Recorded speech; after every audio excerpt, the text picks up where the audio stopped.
Certificate giving এবং career counselling প্রোগ্রামের প্রধান অতিথি, স্পেশাল গেস্ট, বিজিএমের ডিরেক্টরবৃন্দ, সিসিড এবং বিজিএমের কর্মকর্তাবৃন্দ এবং যাদের জন্য এই প্রোগ্রামটা করা সামনে বসে আছে শিক্ষার্থীবৃন্দ, সবাইকে আসসালামু আলাইকুম।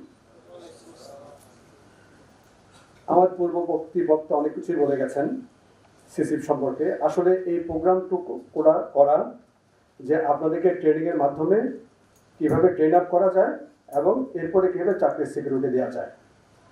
একমাত্র সিসিড এবং বিজিএমএ যে প্রোগ্রামটা করছে এখানে শুধু ট্রেনিংই নাও, আপনাদেরকে চাকরি নিশ্চয়তা দিচ্ছে। দ্যাট মিনস আপনারা ট্রেনিং শেষ করার পরে আমরা আপনাদেরকে চাকরির ব্যবস্থা করে দিচ্ছি। আপনারা এখানে যারা চিটাগংয়ে আছেন তারা যদি মনে করেন যে চিটাগংয়ে আপনাদের চাকরি পেতে অসুবিধা হচ্ছে, আপনারা কিন্তু ঢাকা সিসিড বিজিএমের সাথে যোগাযোগ করবেন, আমরা সেখানে আপনাদের চাকরির ব্যবস্থা করব। তো ঢাকায় অপরচুনিটি বেশি, সেখানে গেলে আপনারা সুযোগটা বেশি করে পাবেন, কেরিয়ারটা করতে। যে আপনারা এখানে যে ট্রেনিং করছেন আপনারা টাকা খরচ করছেন না, টাকা খরচ করছে সরকার।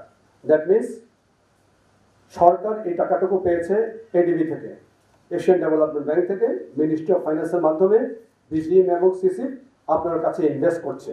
কারণ আমরা হিসাব করেছি আপনাদের এক একজনের পিছনে অলমোস্ট 50 থেকে 60,000 টাকা করে ইনভেস্ট হচ্ছে। কেন? আপনাকে গড়ে তোলার জন্য। আপনি যেন বাংলাদেশ, আপনি জানেন আমাদের টোটাল পপুলেশনের এখন একটা বিরাট percentage young generation, demographic dividend চলছে, নিশ্চয়ই আপনারা অবগত আছেন সবাই। এই সুযোগটা থাকবে 2035 পর্যন্ত। একটা দেশ যদি উন্নত হতে চায়, উন্নতি করতে চায়, আমরা কি চাই না আমরা মালয়েশিয়া হতে, আমরা কি চাই না আমরা ব্যাংকক হতে, আমরা কি চাই না আমরা ভিয়েতনাম হতে? নিশ্চয়ই আমরা চাই, তাই না? এরপরে আমরা অনেক অনেক উপরের দিকে যাব। করতে গেলে আমাদেরকে এই যে 2025-এ যে ডেমোগ্রাফিক ডিভিডেন্ডটাকে প্রপারলি কাজে লাগাতে হবে। সুতরাং 18 থেকে আরম্ভ করে আমাদের 32 বছর জনসংখ্যা অলমোস্ট সারাদিন থেকে 4 কোটি।